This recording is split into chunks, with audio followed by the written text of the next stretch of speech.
A la luz de Krishnamurti, mi único interés es hacer que los hombres sean absoluta e incondicionalmente libres. Conducción: Horacio Bello. Con la colaboración de Gustavo Litterman, Juliana Flores y Pablo Cruz.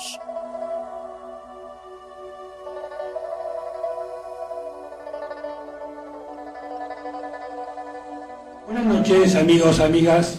Un nuevo programa de A la luz de Krishnamurti. ¿Qué tal, Juli? ¿Cómo te va? Hola, buenas noches. ¿Qué tal, Pablo? ¿Qué tal? Buenas noches a todos. ¿Cómo andan? Muy bien. Bueno, hoy tenemos un invitado, Daniel Tocchini. ¿Qué tal? ¿Qué tal? ¿Cómo te va? Buenas noches, muchas gracias por la invitación. Que es músico y además es Counselor. Y que seguramente nos va a contar no solo de su actividad, sino de sus investigaciones, y centralmente, en particular en este programa, vamos a desarrollar un tema que está vinculado al libro que él hace poco que ha puesto en el mercado, que se llama El sentido olvidado. El sentido olvidado es la escucha, ¿no? Bueno, sobre este tema de la escucha, y voy a hacer una pequeña introducción y luego sí le voy a dar la palabra al invitado. Como ustedes sabrán, Krishnamurti ha hecho hincapié particular en el tema de la escucha como, de algún modo, instrumento, vía, canal para conocer y para conocernos. Y la escucha como instrumento justamente del conocimiento propio, como decía Krishnamurti, es uno de los ejes de la enseñanza. Por lo tanto, tenemos interés en particular en escuchar a nuestro invitado para ver su experiencia, el contacto con otras personas que también han desarrollado desde su profesión y de su perspectiva esta cuestión. Y además de hablar del libro, vamos a abrir un poco el espectro para compartir esta investigación de una hora con él y con también algún texto de Krishnamurti que nos leerá en su momento Julie. Así que ahora sí, te agradecemos de nuevo tu presencia y te damos la palabra para que hagas una pequeña introducción de esta cuestión. Bueno, gracias. Me parece significativo estar acá no solo por el tema de la escucha, sino porque tengo afinidad con Krishnamurti desde chico, a raíz de lo que mi padre me acercaba, de lo que podía leer cuando tenía 15 años. Así que creo que es significativo porque de alguna manera me permite hablar de lo que está antes de lo que yo fui desarrollando con los años, y es la intención de uno de conocerse, de autoconocerse. Y me parece que con ese basamento implícito, porque no lo explicito habitualmente, es que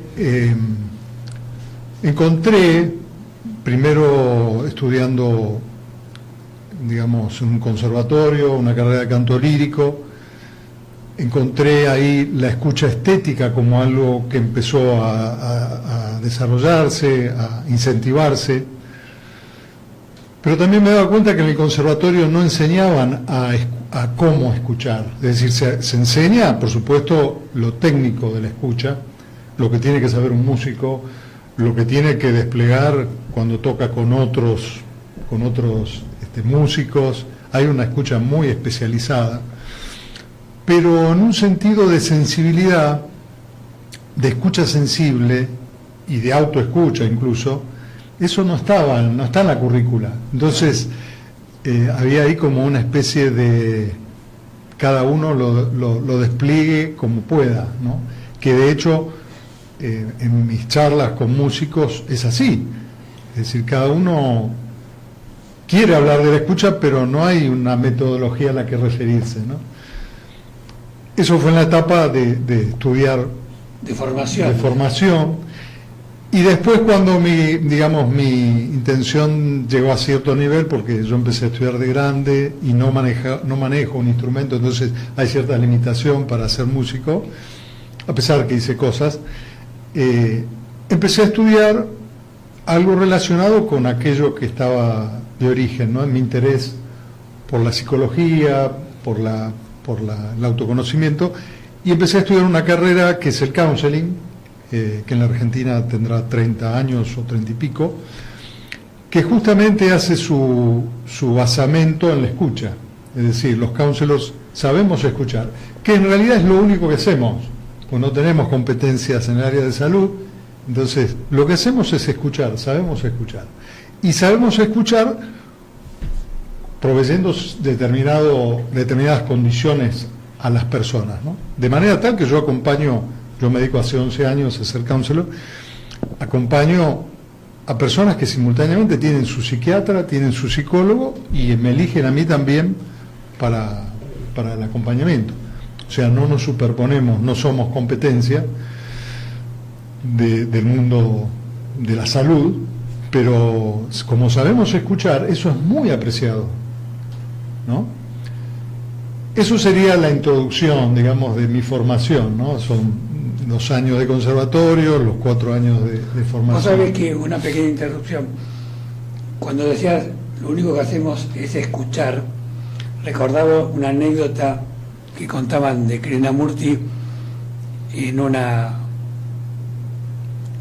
charla que tenía con una persona que estaba en una situación límite, que le contaba el drama que tenía de su vida, y que Krishnamurti lo único que hacía era darle la mano y no decir una sola palabra, acompañar con su presencia, con su energía, más allá de las palabras. Y eso era lo que transformaba, y contaban los que presenciaron la situación, el estado anímico del interlocutor. Porque a veces, y vos seguramente lo debés vivir en muchos casos, la palabra es superflua. En muchos casos la palabra es secundaria, ¿no es cierto? Creo que tus experiencias... Mirá, yo acá me salteo a mí mismo para referirte a alguien que dice exactamente lo mismo. Silvia Ventolí, la que está en el libro como entrevistada, es una emergentóloga argentina muy reconocida, hoy está en los medios, esta semana seguro que estuvo en algún medio, aparte de tener su canal y sus cursos y demás, que ella está especializada en situaciones límites, catástrofes, la catástrofe de Cromañón, la catástrofe de Once, es decir, sabe qué hay que hacer antes que nada cuando las víctimas pasan por situaciones traumáticas. Lo que ella dice es que lo que vos decís, lo que hacía Krishnamurti, que seguramente tenía algo más que esta técnica que esta mujer nos enseña, que lo podemos hacer todos, sentarnos al lado de la víctima, simplemente que la persona, ni siquiera tocarla a veces, simplemente que sepa que uno está al lado de ella, no morigerar su situación, no decir ninguna cosa que intente sacarla de ese lugar de estar abrumado, y simplemente sostener con la escucha lo que tenga esa persona para decir. Esa es la recomendación médica inicial para una situación de emergencia. Y ella dice que todos estamos capacitados de hacer eso. Seguramente que sí, seguramente. Es muy interesante. Bueno, y un poco entrando en el libro en sí, ¿en qué momento vos dijiste, me voy a poner a hacer un trabajo de esta índole? ¿Cuál fue el disparador central? Y después nos vas contando tus experiencias con los distintos entrevistados, ¿no? Bueno, fue un poco la comprobación de que no hay escucha en general. De hecho, a mí, cuando he ido a un médico, el médico no me ha podido escuchar en la medida que yo necesitaba. Me ha costado eso, ¿no? No hay una educación de una escucha que sea estética, no hay una educación respecto a escuchar al otro cuando nos quiere decir algo. Me empecé a dar cuenta que faltaba esto y que además en la práctica profesional yo me daba cuenta que las personas necesitaban eso y que eso les propicia una especie de garantía de ser persona frente a otro, ¿no? Entonces, era como algo muy, muy requerido y poco ofrecido. Pero era también un vacío en el área de escuchar estéticamente. Estamos muy condicionados.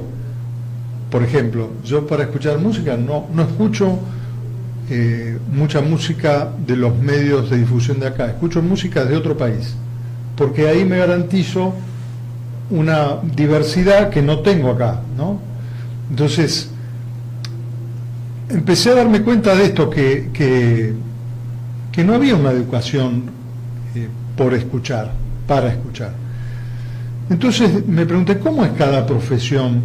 ¿Cómo es este tema en cada profesión?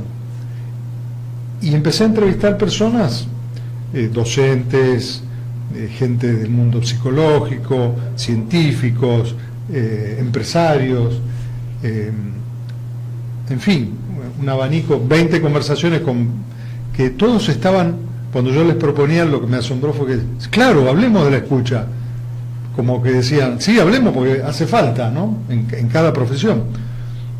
Y no hay una formación sobre eso, ¿no? Entonces yo, además, me proponía la hipótesis de que aprendiendo a escuchar, desde los primeros años, desde los primeros años de educación, uno puede desarrollar la empatía, que la empatía sí es algo comprobado que mejora las relaciones humanas, ¿no? Y que después de la empatía uno pudiera llegar a la compasión. Es como la estación intermedia de la compasión, la empatía, claro, ¿no? Por lo menos, esto lo he hablado con mucha gente y algunos coinciden, otros no.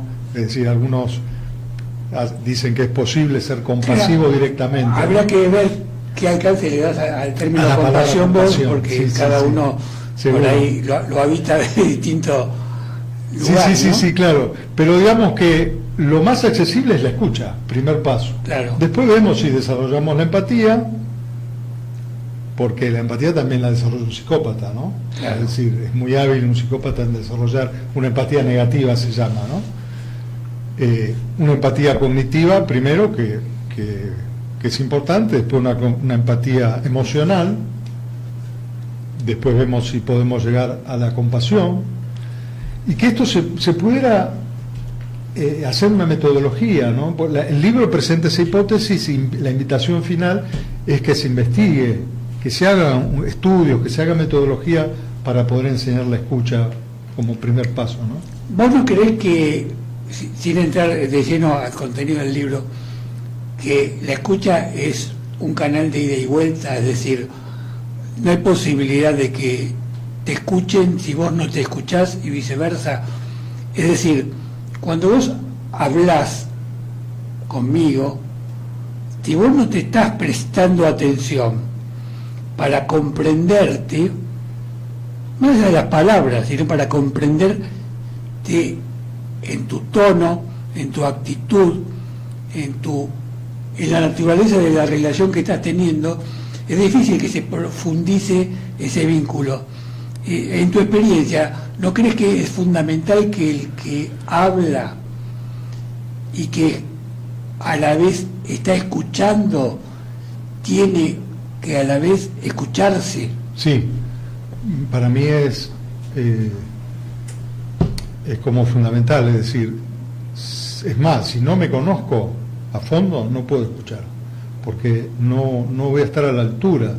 De hecho, nosotros tenemos una frase que es, uno es el techo del consultante. Entonces, cuando el consultante ve que vos no lo estás comprendiendo, que vos no, se va. Claro. Es decir, escuchar a alguien significa que uno se escuche, que uno se conozca, que uno se cuide, ¿no? Entonces, para mí es un camino de autoconocimiento escuchar, porque aparte, acá me arriesgo más allá lo hago porque estamos en este ámbito, ¿no? Yo creo que si uno quiere trascender el yo, una manera muy sencilla es escuchar. Claro. Es escuchar al otro, porque el otro me va a modificar. Si yo lo escucho de verdad, le estoy haciendo un lugar en mí y eso me va a modificar, me va a hacer ampliar mi perspectiva, mi conciencia, me va a posibilitar cambiar a mí también, porque voy a cambiar mi percepción, voy a modificar mis prejuicios, ¿no? Es decir, una escucha sin juicio es un laburo, pero que tiene ese beneficio. Además es muy enriquecedor porque la opinión del otro pasa a un segundo plano. Lo importante es comprender el mecanismo que lo lleva al otro a decir lo que dice, de conocer al otro como ser humano. Si yo te estoy escuchando a vos y dejo en un segundo plano lo ideológico, es decir, lo formal, y voy a la entraña del mecanismo que te lleva a pensar como pensás, me estoy enriqueciendo porque nada del humano me es ajeno. Claro. Entonces me enriquezco a partir de tu propia vivencia. Creo que lo que decís es fundamental y creo que pocas personas lo recorren adecuadamente y con la profundidad que merece, ¿no? Bueno, por eso me parece que enseñar la escucha es una puerta de entrada para conocerse, para conocer a los demás, para respetarse, para respetar a los demás. Por supuesto que esto no significa que uno quede en un estado de vulnerabilidad. No se trata de eso, por eso hay que aprender a escuchar, hay que aprender a empatizar, porque por ejemplo, en la salud, que es un ámbito donde las personas no tienen otro recurso que disociarse, bueno, a veces es necesario por la exposición a lo que tienen que recibir, claro, a lo que tienen que atender. Se tiene que preservar. Se tiene que preservar, entonces el burnout está a la orden del día, es una epidemia en la Argentina y en el mundo, ¿no? Entonces tampoco se trata de abrirse y exponerse, sino aprender a hacer eso, ¿no? Escuchar, cuidarse, y es todo un trabajo, ¿no? Todo un trabajo. Bueno, contanos, ahora sí vamos un poquito, no sé si ustedes quieren hacerle alguna pregunta a Daniel en este momento, un poco al contenido del libro y tus experiencias, si querés también tus anécdotas referido a este contacto que has tenido con personas tan diversas como dijiste, ¿no? De profesiones tan distintas. ¿Encontraste un hilo común? La necesidad de escuchar.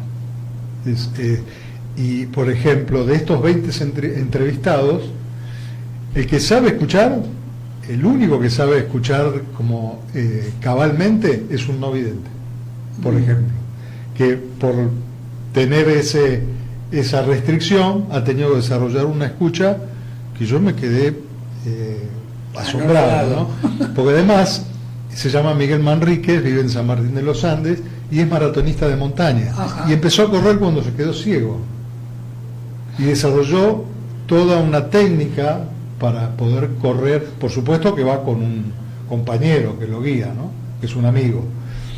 Desarrolló una técnica para poder, basado en el oído y en el tacto, por supuesto, pero eso, cuando yo lo fui a visitar, pues yo lo entrevisté en forma virtual, y cuando lo fui a visitar este verano, fui con mi pareja, me di a San Martín de los Andes. Sí, de pasada tenía que visitar a él y a una médica hipoacúsica también de San Martín de los Andes, que es parte de la entrevista.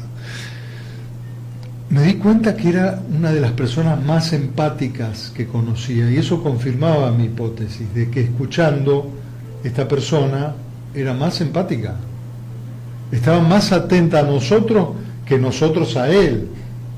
De hecho, por ejemplo, uno lo iba a saludar y él preguntaba, ¿no? O él te guiaba cómo hacer para saludarlo, ¿no? Y cómo preguntaba sobre cómo uno estaba, y estaba atento a pesar de no tener la visión, ¿no? Y cómo eso mismo también lo protege ahora de personas que vienen con una intención media rara, ¿no? Ahora se da cuenta por el tono de voz, porque una cosa curiosa es que los que tenemos la vista estamos somos expertos en lo visual. Sí, en las máscaras. Claro, en la máscara del otro. Todos sabemos disimular, claro, o mentir, claro, fácilmente. Sin embargo, se es una pierde de nuestras profesiones. ¿Cómo? Una de nuestras profesiones, el mentir. Bueno, pero uno pierde de vista, como está tan pendiente de la visión, pierde de vista eso se traiciona en la voz, Claro. o en la intención que En el tiene la gesto, voz, claro. pero sobre todo en la voz. Claro, Es más difícil mentir con la voz, claro. diciendo con la voz. Entonces eso, ¿no? Es como él es para mí es un referente de lo básico, digamos, ¿no? Me parece, porque él no tiene por supuesto que tiene toda una experiencia de vida que lo hace mejor persona por todo lo que le ha pasado, ¿no? Pero ha desarrollado, incluso se ha desplegado, no solo en ese ambiente, sino que trabaja en un vivero. Por ejemplo, en el libro cuenta que le decían que eligiera a alguien que colaborara con él, y él eligió a una persona que era la más callada, ¿no? Porque se da cuenta que no se enredaba, que no explicaba de más, a la más callada, a la más joven, y a todos les sorprendió eso, porque era la menos locuaz por ahí. Claro. Pero no, él estaba más confiado en una persona que hablaba menos, que pudiera ayudarlo, ¿no? Y después lo comprobó, ¿no? Así que eso. Hablando de hablar menos, el tema de la palabra es complejo porque muchas veces esconde la realidad que está detrás de la palabra. Vos hablabas de la mentira hace un par de minutos, y la mentira gira alrededor de la palabra. Si nosotros no tuviésemos la palabra, quizás no podríamos mentir. Los animales no pueden mentir porque no tienen palabras, ¿no? Entonces, la palabra es como un Cristo que llevamos encima y que nos da la posibilidad de simular, de mentir, de embaucar, de engañar, pero también de transmitir lo más esencial, que a veces es lo más difícil. Transmitir el afecto, transmitir tus sentimientos, cómo la palabra fue prostituyéndose como instrumento, y qué difícil es encontrar las palabras para transmitir un te quiero, te estimo, cuánto te quiero, y que la palabra acompañe la actitud, ¿no? Me parece que cuando hablamos de la escucha tenemos que detenernos en lo distorsionado que la palabra, o mejor dicho, lo que la palabra distorsiona en la comunicación. Sí, puedo Dale. pensarlo juntos, ¿eh? Sí, cómo no. Me parece que la palabra en ese sentido cumple la función de defendernos.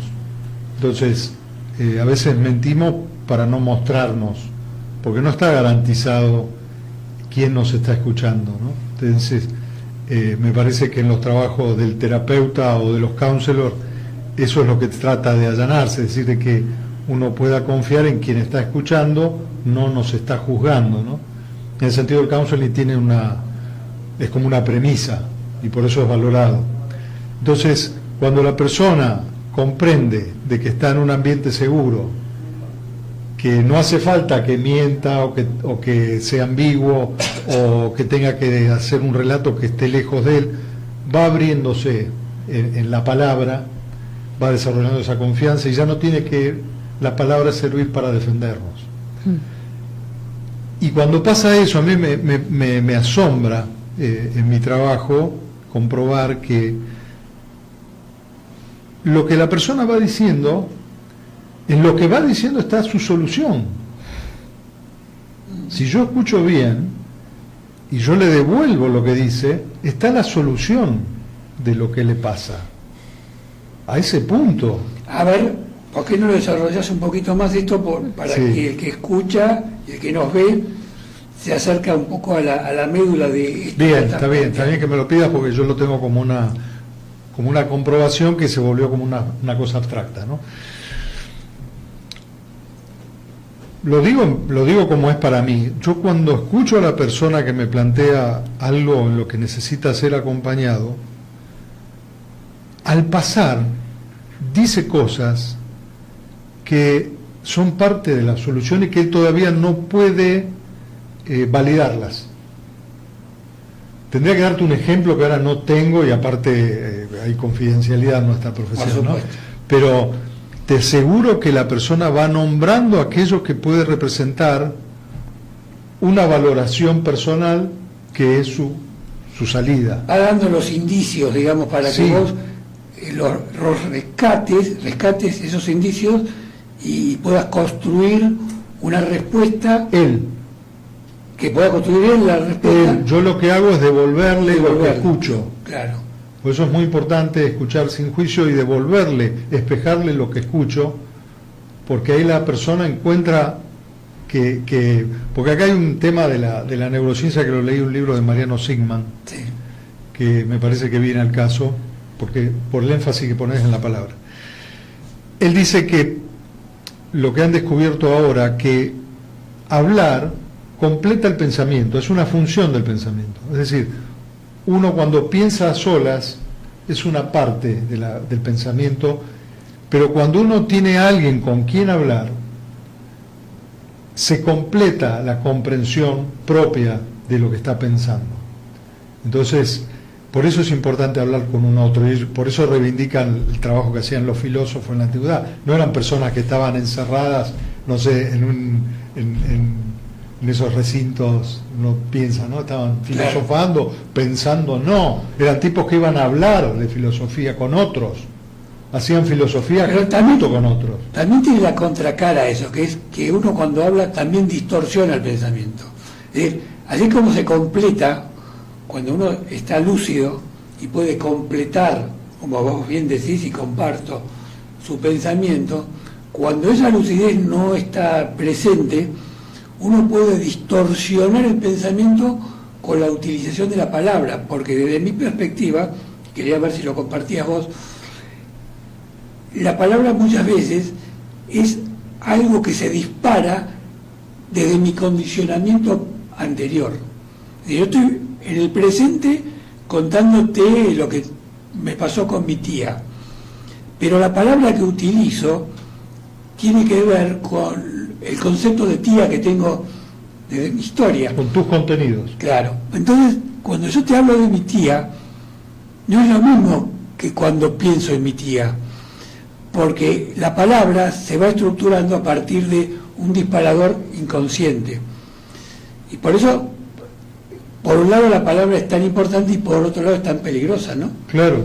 Bueno, acá en uno de los entrevistados es Julián Tresur, que es un investigador inglés que tiene una organización, empresa, que asesora a gobiernos, que asesora sobre temas de comunicación. Y él tiene la estadística, tiene los papers. En una conversación escuchamos el 30%. El resto del tiempo estamos pensando en una respuesta. Claro. O en una intervención. Claro. ¿No? Por el motivo que sea, puede ser válido. Claro.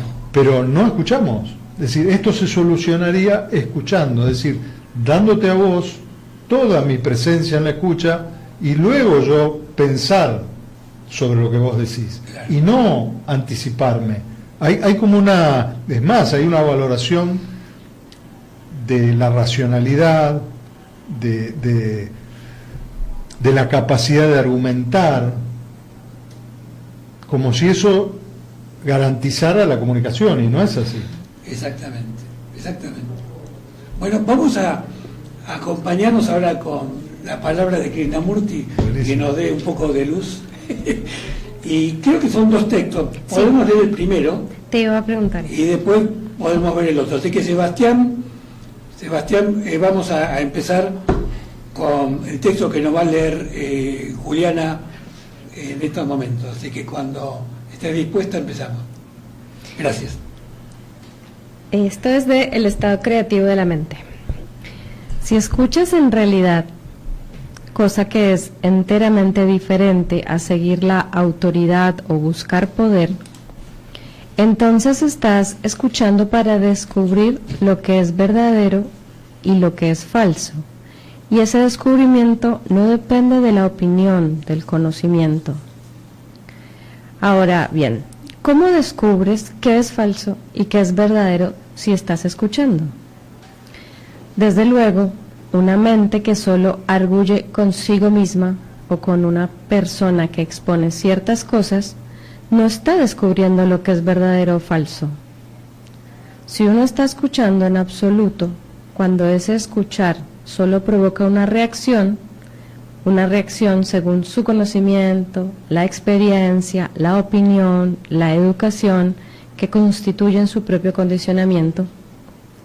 Tampoco escucha cuando hace un esfuerzo para descubrir lo que está diciendo la otra persona, porque todo el interés entonces está absorbido por el esfuerzo. Pero si todos estos estados pueden dejarse de lado, entonces existe el estado de escuchar, que es atención. Atención no es absoluto, lo mismo que concentración. La concentración es enfocar la mente sobre un punto determinado mediante el proceso de la exclusión, mientras que la atención es plena comprensión. Hay atención cuando no solo escuchas al orador, sino también la música sacra que está tocando en la vecindad, el tráfico afuera. Hay atención cuando la mente está totalmente atenta, sin frontera y por lo tanto sin centro. Una mente así está escuchando, y una mente así ve inmediatamente lo verdadero y lo falso, sin reacción, sin ninguna forma de deducción, inducción y otros trucos mentales.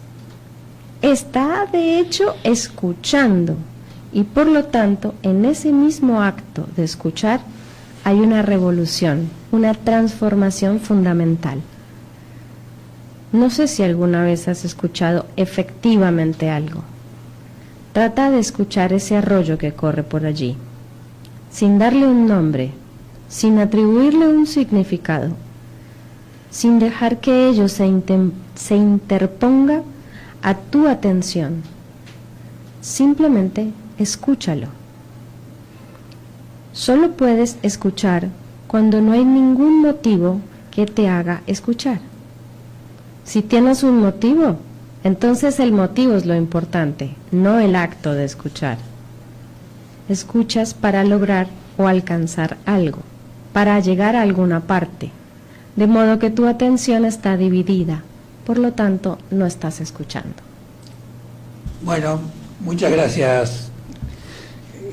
Este texto, como el próximo que vamos a leer, está rescatado por parte de Raúl Carrere, que es nuestro colaborador en las sombras. Y creo que nos ayuda mucho a completar y a profundizar aquello que estamos hablando. En la charla previa que hemos tenido con Daniel, también hemos destacado la importancia del entorno que acompaña el escuchar en un diálogo, ¿no? Y vos me decías, en ese café que estuvimos tomando, que habías leído el diario de Krishnamurti, y en el cual Krishnamurti, como introducción casi repetida, hacía una descripción de la naturaleza. Y yo le quiero decir a los oyentes que no es casual, que Krishnamurti indirectamente, implícitamente, nos está invitando a desarrollar nuestra sensibilidad, porque en la medida que yo puedo escuchar el canto del pájaro, puedo escuchar el agua que recorre el arroyito, que puedo ver la montaña, seguramente voy a desarrollar una sensibilidad que me va a permitir comprenderte, ¿no? Y de alguna manera la escucha sale de la mera esfera del vínculo personal y se traslada a un espectro mucho más amplio, ¿no?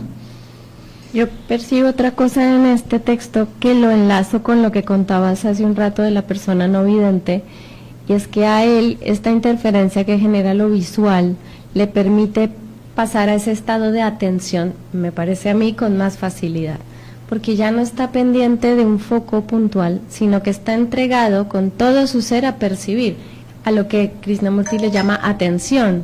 Pasa de solamente estar escuchando sino que entra ya a estar atento a un estado de presencia. Hemos hablado un montón del estado de estar en el presente, y ahí es donde realmente hay una apertura, una disposición a recibir lo que está para ser escuchado, ¿no? Creo que hace una hermosa diferencia entre escuchar y estar atento. Es bien puntual. El tema del presente que acaba de destacar Juli es fundamental también, porque el condicionamiento siempre es pasado. Entonces, en la medida que yo estoy en el presente, estoy suspendiendo la influencia del pasado en mi escucha, en mi reflexión y en el procesamiento de lo que vos me estás diciendo, ¿no? Vos, en algunos de los entrevistados, ¿observaste esa peculiaridad distintiva de la que estamos hablando, o en general escuchás cierto convencionalismo respecto al tema de la escucha? Sin particularizar para no comprometernos, ¿no?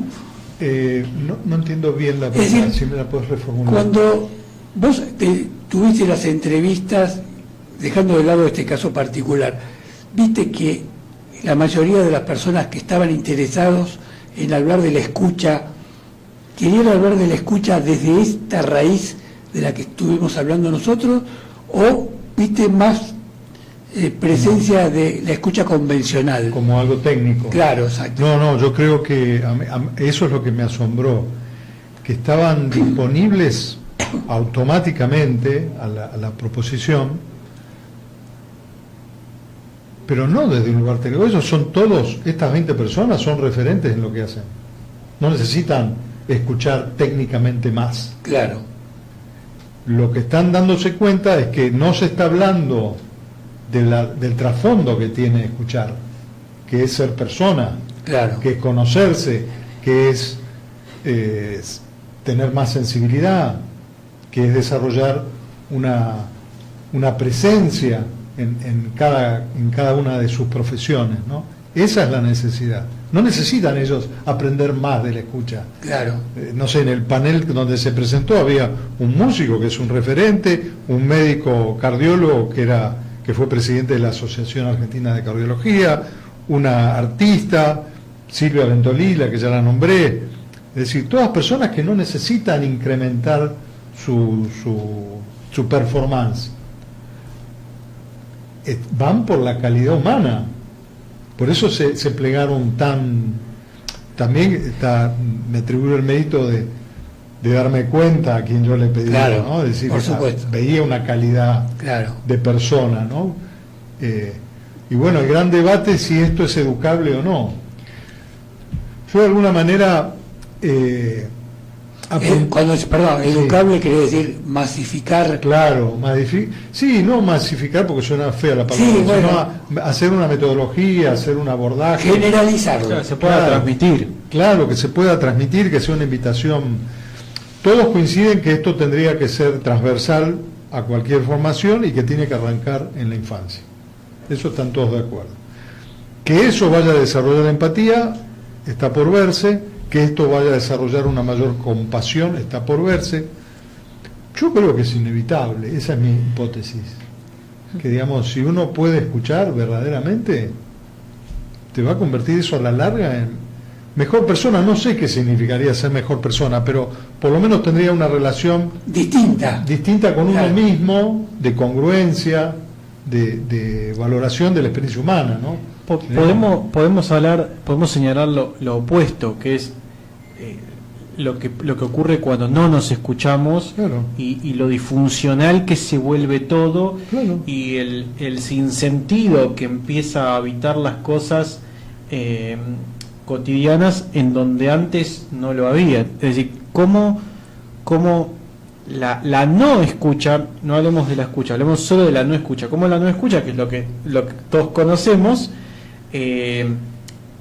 nos distancia, claro, y esa distancia nos confunde y empieza todo un efecto en cascada que cotidianamente vivimos todos. Entonces, ¿cómo desde el vamos, por lo menos la no escucha no es sostenible?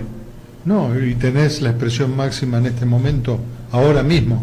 Es Es decir, en muchos lugares del mundo lo que se escucha es sirenas, bombas, como una naturalización de la no escucha, sería el colmo de la no escucha, ¿no? Si te tengo que bombardear para que me escuches, para que escuches cuál es mi propósito, ¿no? Hay una vez leía a una ex, ahora se volvió alguien del lado del humanismo, ¿no? Pero en su origen era una infiltrada de espionaje norteamericana, que se llama Marily Fox. Ella decía, por su trabajo como infiltrada, como agente de inteligencia, que un terrorista es alguien que en algún momento dejó de sentirse escuchado. Lo resume en esa mirada, ¿no? Entonces la violencia sin duda que está relacionada con la no escucha, digamos, cualquier forma de violencia, ¿no? Danieli, yo quisiera hacerte una pregunta después de toda semejante investigación y de toda tu propuesta con tu libro. Si alcanzaste a percibir o si tienes algo que nos puedas compartir de cuáles son qué es lo que imposibilita, cuáles son los obstáculos para que todos podamos estar atentos y escuchar. ¿Qué percibiste dentro de tanta, porque es un montón de información allí? ¿Y qué es lo que nos bloquea para saber escuchar o nos obstaculiza, se dice así? Me parece que nosotros tenemos mucho aprecio por el mundo académico, por lo profesional, y esto no se enseña. Digamos, nuestros referentes son gente que son por lo general universitarias, ¿no? Y esto no se enseña en esos lugares, en esos ambientes, ¿no? Si eso se enseñara, podría ser un valor que fuera transmitible a la sociedad, ¿no? Claro. Por ejemplo, Carlos Tajer, médico cardiólogo, él tiene la estadística. Hoy, un médico estadísticamente escucha a su paciente 8 segundos. Después tiene que ir por todo el contexto de la medicina, tiene que ir a lo que le importa. ¿Qué te duele? ¿Dónde te duele? ¿Qué estás tomando? ¿Qué no estás tomando? La persona pasó a un segundo plano. Claro. La persona no se siente recibida, no se siente escuchada. A mí me tocó ir a una clínica porque necesitaba una receta. No pasaron, no quiero exagerar, no pasaron 10 segundos que me dijo, usted es ansioso. Una médica clínica. Digo, no, discúlpeme, yo no soy ansioso. Claro. ¿Usted está ansiosa? No, claro, proyecte. Claro, entonces, porque ella me quería imponer un criterio, ¿no? Ni siquiera habíamos... Yo le había planteado que necesitaba una medicación para hacerme una intervención odontológica. Y claro, la mujer asoció eso a que yo soy nervioso, a que soy ansioso, y me lo tiró, sin conocerme. Fui a otro médico, tuve la suerte que una recepcionista en una obra social me entendió lo que necesitaba, me derivó con un médico especialista en el dolor. El tipo me escuchó en mi raye, en mi trauma respecto al mundo de la odontología. Dice, ¿vos habés sufrido algún trauma en la infancia en relación a esto? Sí, le digo. Me ataban al sillón del dentista. Del dentista. ¿Cómo no voy a tener un trauma? No, bueno. Cuando tenía 8, 7 años, en esa época, en los años 60. Me recetó, no compré el medicamento, me fui feliz porque el tipo me había comprendido, me había validado mi experiencia. Tenía un sillón. Te escuchó, solo te escuchó. Me escuchó, claro. Me devolvió lo que escuchó. Claro. Yo no compré nada y tengo una persona que... Y qué valioso es eso, ¿no? Haber escuchado. De hecho, te contuvo en tu sentir, contuvo tu... Ni siquiera te diría, me espejó lo que yo le decía. Claro. Ni siquiera ni siquiera te diría, no sé si empatizó por lo que me dijo, sin duda, pero no fue compasivo. Me dijo, vos debes sufrir un trauma. Sí, y no compré medicamento, no hizo falta. Fui contento porque había alguien que me había entendido. Mi odontóloga también, que es counselor, la elijo por eso, Claro. me comprende y me sabe atender. Entonces, digo, si todas las profesiones tuvieran este tipo de información respecto de lo importante que es escuchar, estaríamos mejor. Creo que cuando vos hiciste esta pequeña introducción de qué es lo que le ocurre a los distintos profesionales, no puedo dejar de de decir que el sistema de algún modo privilegia al ego, al yo en el mal sentido del concepto, de manera tal que nos hace creer que nosotros, aferrados a nuestro pequeño mundo, pequeño psicológicamente hablando, aislado de los demás, voy a poder construir mi proyecto de vida, cuando en realidad es totalmente a la inversa, cuando la única manera sensata de vivir es abriéndote, y la escucha es un instrumento esencial de esa apertura, ¿no? En ese sentido, este hombre, Carlos Tager, el médico cardiólogo, dice que el problema es la jerarquía. Es decir, en las profesiones la jerarquía es una cosa incuestionable, digamos, ¿no? Es decir... Y además es una barrera. Claro. Vos sabés que, aunque yo soy profesional, siempre trato de hablar lo menos posible del currículum del que invito, porque es una barrera para la investigación, porque inconscientemente se genera una autoridad en la palabra del que está hablando que impide la investigación propia. Claro.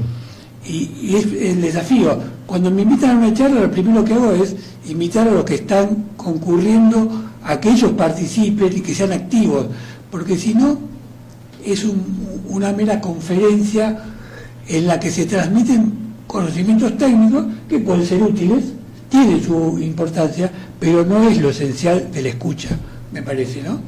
Bueno, vamos a escuchar la segunda parte, así podemos salvarlo antes de terminar el programa, y después vamos a cerrar con Daniel, si el tiempo nos lo permite. Gracias. La mente mecánica. Por favor, presten un poco de atención a este asunto, porque si no lo comprenden plenamente, me temo que pierdan por completo todo el significado de estas charlas. Para mí, cualquier forma de esfuerzo para producir una revolución interna pervierte o niega esa misma revolución. La transformación solo puede sobrevenir cuando no hay esfuerzo de ninguna clase. Y por eso es muy importante comprender lo que significa escuchar. No puedes escuchar si estás comparando lo que escuchas con lo que ya conoces. Entonces estarás meramente interpretando. Y cuando hay interpretación, no se está escuchando. Si condenas lo que escuchas porque crees que debería ser diferente o porque tienes ciertas opiniones, entonces no estás escuchando. Y ciertamente no estás escuchando si te limitas a seguir una autoridad establecida o a sustituir una autoridad por otra. El acto de escuchar es, pues, extraordinariamente difícil, porque estamos condicionados para aceptar o negar lo que oímos, para condenarlo o para compararlo con lo que ya conocemos. Casi no existe el escuchar no condicionado. Cuando digo algo, tu reacción natural, o más bien tu reacción condicionada, es aceptarlo o negarlo, o decir que ya lo sabes, o que está en tal o cual libro, o que lo ha dicho tal o cual persona. En otras palabras, tu mente está ocupada con su propia actividad, y cuando esa actividad está en marcha, no estás escuchando. Por cierto, todo esto es muy lógico, racional y sensato, ¿verdad? No estamos hablando sobre algo misterioso. Ahora bien, es sumamente arduo el acto de escuchar por completo algo que es un hecho. Escucharlo sin opinión, sin juzgarlo, sin condenarlo, sin ninguna interferencia de la palabra. Eso requiere atención total, como lo requiere el acto de ver. Muchas gracias. Bueno, los preconceptos a veces nos obstruyen la capacidad de escuchar. Vos fíjate que seguramente, si no son todos, la mayoría son profesionales los que están acá hablando, ¿no? y uno también como profesional, a uno le corresponden las generales de la ley. Hay tantos conocimientos acumulados que realmente es un trabajo arduo poder dejarlos de lado para poder escuchar. Creo que la humildad es una palabra que no hemos citado, pero creo que también es muy importante traerla sobre la mesa, ¿no? Hablábamos de la autoridad, y la autoridad, cuando te la crees, es la ausencia de humildad, pero no la humildad en el sentido de ser un pobrecito, sino la humildad de saber que uno es limitado y que está siempre aprendiendo, y que cuando más sabes, menos sabes. Creo que estos últimos 5 minutos, porque hay una clave que me parece que de algún modo es el incentivo para la escucha en el sentido más profundo, y es saber que siempre estás aprendiendo algo, saber que en el otro siempre hay algo que, más allá de las formas, más allá de las opiniones, tiene una clave para que vos puedas evolucionar, porque la vida es relación, porque la vida nos demuestra que todo está concatenado, y que a partir de esa comprensión, en esa escucha, yo me estoy enriqueciendo. ¿Cómo ves este aspecto? Yo podría valorarlo igual que vos, al tema de la humildad, pero yo partiría de algo más sencillo, más básico, porque si no se puede volver como una impostura, ¿no? Es decir, uno puede descansar en una supuesta humildad, ¿no? Claro. Me parece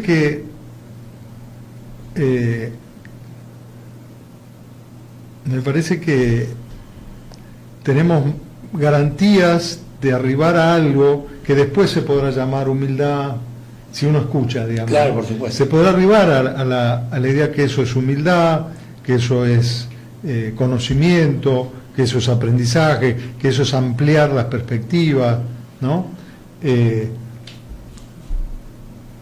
Pero me parece que la propuesta es como menos ambiciosa, te diría, ¿no? Escuchar. Después te vas conectando con eso, ¿no? Después se puede volver a escuchar, meditar. Yo puedo estar meditando, escuchando, ¿no? Escuchando a una persona o escuchando la naturaleza. Puede ser eso una experiencia. Pero plantearla de entrada como meditación sería un inconveniente, porque hay un montón de dificultades antes de arribar a esa experiencia. Puede ser que hay grados. Claro, hay grados. Entonces, me parece, por eso mi énfasis en poner en la escucha sobre el tapete, es porque es un sentido menos colonizado. Menos colonizado. Claro, la vista estamos colonizados. No podemos sustraer nuestra atención. De hecho, las grandes empresas apuntan a quedarse con nuestra atención, ¿no? Claro. Las mediáticas, ¿no? Netflix. El dueño de Netflix lo dijo desembosadamente. Yo apunto a ganar la atención de la gente, a quedarme con la atención de la gente. Lo parafraseo ahora, ¿no? Pero es eso. En cambio, me parece que el oído y la escucha es algo que se les está escapando por el momento, ¿no? Entonces ahí tenemos como una especie de libertad de acción, me parece. Y de apurate porque se van a dar cuenta. Claro, cuando sea un negocio, claro. Que no te escuchen los dueños de la reproducción de música, porque bueno, pero por ejemplo, ellos ponen a nuestra disposición toda la música del mundo y de todas las épocas en este momento. Tenemos disponible toda la música de todos los tiempos. No somos conscientes de eso. Yo pago una suscripción mínima de 9.000 pesos por mes, sin interrupción puedes escuchar lo que quieras. Y no lo tenemos presente, no somos conscientes de eso. Claro. Y eso es nutritivo, escuchar música de muchos géneros, de muchas épocas, es recontra nutritivo, ¿no? Claro. Es decir, es un espectro infinito. Creo que nos quedó un poco en el tintero, y quizás lo podemos hacer en otro programa, el tema de la escucha de los vínculos familiares. que es todo una complejidad y digamos, una madeja tan compleja, ¿no? Porque si hay algún condicionamiento, si hay alguna obstrucción, si hay algún bloqueo, lo hay justamente en los vínculos familiares, porque hay necesidades, hay deseos, hay frustraciones, hay jerarquías, hay autoridad. Es decir, hay un combo muy complejo. No sé si en algún momento alguien habla de ese tema. Sí, hay varios psicólogos que hablan, hay más de uno que hablan de las relaciones humanas y hablan de los abordajes desde el psicoanálisis, de la psicología transpersonal, desde el focusing, desde el periodismo. Está Diego Seligman, no lo pronuncio bien, pero él es psicólogo y periodista. Y como también en su escucha están las dos profesiones, ¿no? Es muy interesante escucharlo. Me parece que sí, que es todo un tema lo interpersonal, ¿no? Y sobre todo el mundo de los afectos, ¿no? Sí, de los vínculos familiares. Claro. Porque vos fijate, y nos queda un solo minuto, que muchas veces cuando estamos escuchando al otro, lo estamos escuchando desde la formación que hemos tenido. Lo claro. Estamos viendo desde el canal que nos obligaron a sintonizar, ¿no? Claro. Y es difícil cambiar de canal, ¿no? Vas a tener que volver, Daniel. Quedó faltando además la voz interior. ¿Cómo no? Sí, y el silencio también. Y el silencio. No, hay como para seguir. Sí, charlando. ¿Cómo no? Vamos a hacer un segundo programa. Gracias. Muchas gracias. Un placer, muchas gracias a ustedes. Muchas gracias por los textos, esos que son maravillosos. Buenas noches a todos. Buena semana, hasta luego. Hasta el próximo martes. A la luz de Krishnamurti, mi único interés es hacer que los hombres sean absoluta e incondicionalmente libres. Conducción, Horacio Bello. Con la colaboración de Gustavo Litterman, Juliana Flores y Pablo Cruz.